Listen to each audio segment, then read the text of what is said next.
Welcome friends to my YouTube channel Kishor Gajera.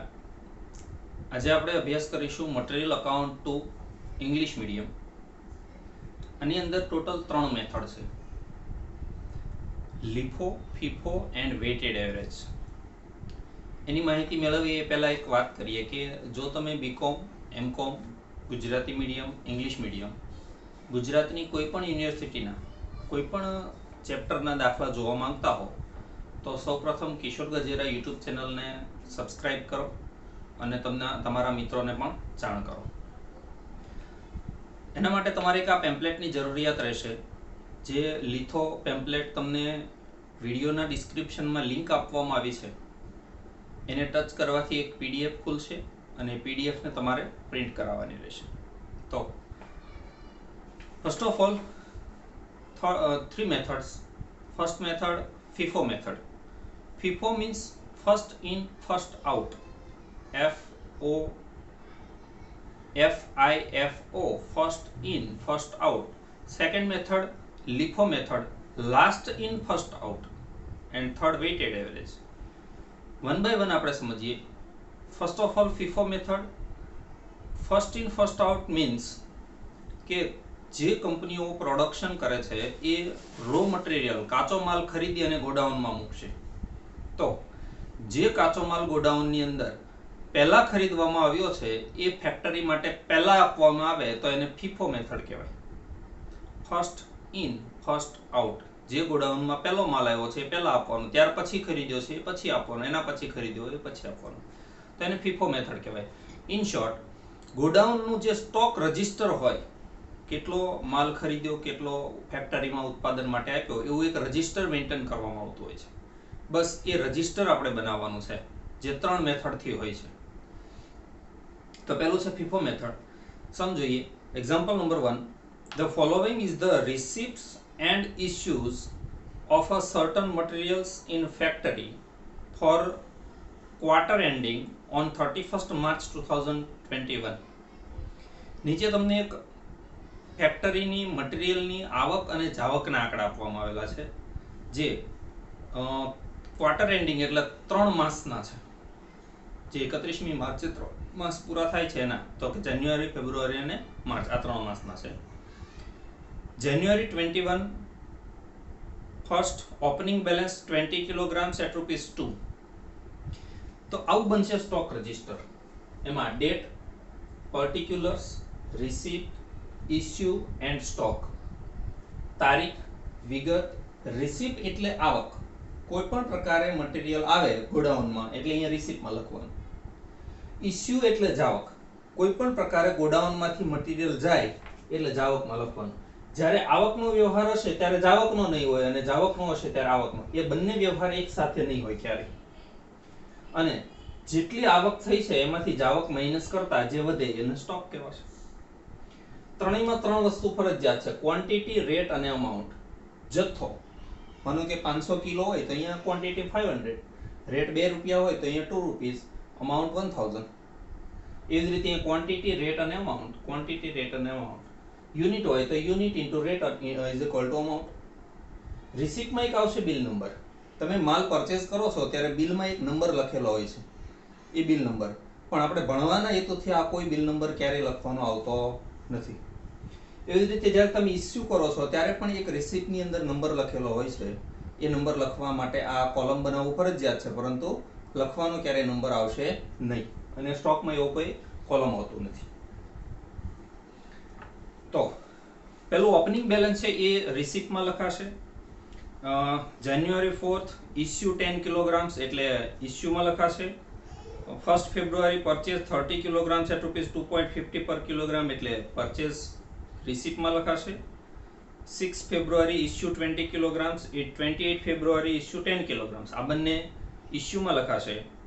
4th March purchase 20 kilograms at ₹3 per kilogram એટલે receipt. 16 March issue 15 kilograms એટલે issue. From the above mentioned information, you are required to prepare stock register assuming that issue are priced on FIFO method. તમારે જાવકની જે કિંમત છે એ FIFO method પ્રમાણે નક્કી કરવાની છે. And state the value of stock. On 31st March 2021 અને 31મી માર્ચે સ્ટોક કેટલો છે પણ ગણી કાઢો. ઓકે, તો આ સ્ટોક રજિસ્ટર છે.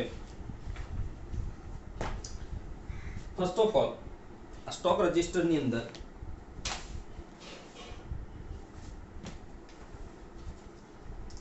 જે ઓપનિંગ બેલેન્સ છે એ રિસિપ્ટમાં લખાશે. એટલે અહીંયા જો ડેટમાં લખી દઈએ 2021 તો અહીંયા માત્ર તારીખ જ લખવાની રહે 1/1 એ લખાશે ઓપનિંગ બેલેન્સ.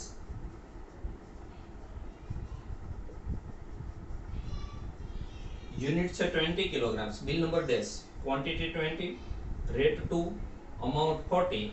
જ્યારે રિસિપ્ટમાં લખો એટલે ઇસ્યુમાં ડેશ અને સ્ટોક પણ આજે આજ કહેવા છે કે 20 કિલોગ્રામ બેના ભાવનો 40 રૂપિયા. જ્યારે પણ કોઈ ટ્રાન્ઝેક્શન પૂરો થાય એટલે આવી એક લીટી કરવી એ ફરજિયાત છે. 4th જાન્યુઆરી ઇસ્યુ 10 કિલોગ્રામ્સ, 4/1 ઇસ્યુ. જ્યારે ઇસ્યુ લખો ત્યારે રિસિપ્ટમાં ડેશ અને ઇસ્યુ બિલ નંબર ડેશ. તમારી પાસે હવે બરાબર સમજો, તમારી પાસે 20 કિલોગ્રામ છે, તમારે 10 કિલોગ્રામ આપવાના છે. તો આ 20 માંથી તમે 10 કિલોગ્રામ આપો છો. આ 20 નો ભાવ 2 રૂપિયા છે તો આ 10 પણ 2 રૂપિયાના ભાવે આપશો એટલે 20 રૂપિયાનો સ્ટોક તમે ફેક્ટરીમાં આપી દીધો.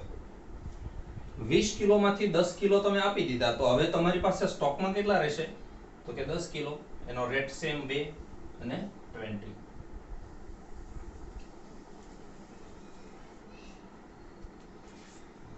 First Feb 1/2 purchase 30 kilograms એટલે અહીંયા આવશે 30, રેટ છે 2.50 અને એની અમાઉન્ટ આવશે 75. રિસિપ્ટ લખો એટલે ઇસ્યુમાં ડેશ. સ્ટોક આ તારીખે બરાબર સમજો, તમારી પાસે આજની તારીખે 2 રૂપિયાના ભાવવાળો 10 કિલો જથ્થો છે એને પહેલા નીચે ઉતારવાનો એટલે કે 10 to 20. આજે તમે પરચેસ કર્યો 30 કિલો જથ્થો, એનો રેટ છે 2.50 એટલે 75. જો આવી રીતે અલગ અલગ ભાવના જેટલા સ્ટોક હોય એ બધાનું ટોટલ કરતું જવાનું અને આવી રીતે લીટી કરતી જવાની. 6 Feb issue 20 kilograms, 6/2 issue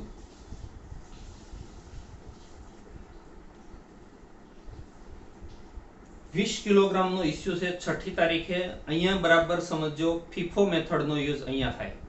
first in first out.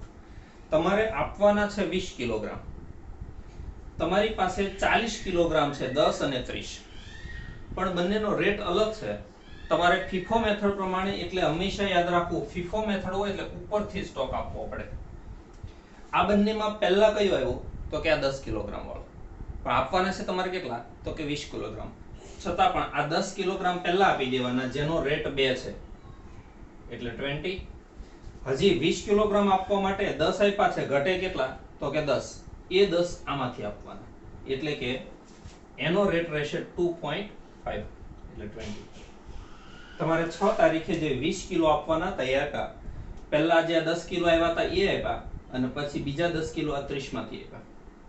આને કહેવાય FIFO method, first in first out, ઉપરથી આપવો.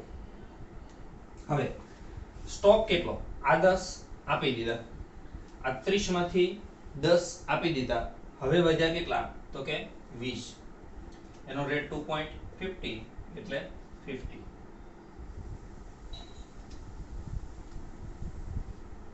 બસ આને જ કહેવાય છે FIFO method. Date 28 February issue 10 kilogram, 28/2 issue.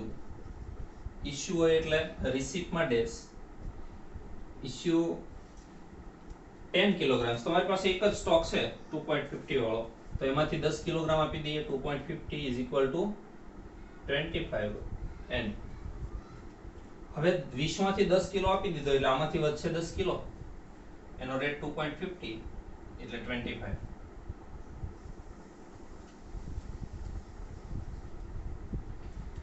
4th March 4/3 purchase 20 kilograms at ₹3 એટલે અહીંયા લખાશે પરચેઝ હોય એટલે રિસીપ્ટમાં કિલોગ્રામ 20 રેટ 3 અમાઉન્ટ 60 પરચેઝ હોય એટલે રિસીપ્ટ ઇશ્યુમાં ડેશ સ્ટોક આ 10 કિલોનો સ્ટોક પહેલા નીચે ઉતારવાનો 2.50 એટલે 25 અને આજે તમે પરચેઝ કર્યા છે 20 kilograms 3 rupees rate 60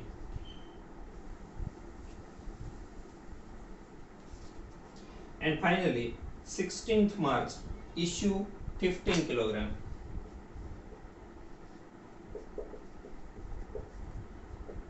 રિસીપ્ટમાં dash issue bill number dash યાદ રાખજો તમારે 15 કિલોગ્રામ આપવાના છે તો આ બેમાંથી તમારી પાસે જે પહેલા હોય એટલે કે ઉપરથી સ્ટોક આપવાનો આ 10 કિલોગ્રામ પહેલા આપી દઈએ એનો રેટ છે 2.50 એટલે 25 હજી આમાંથી 5 આપવા પડશે તો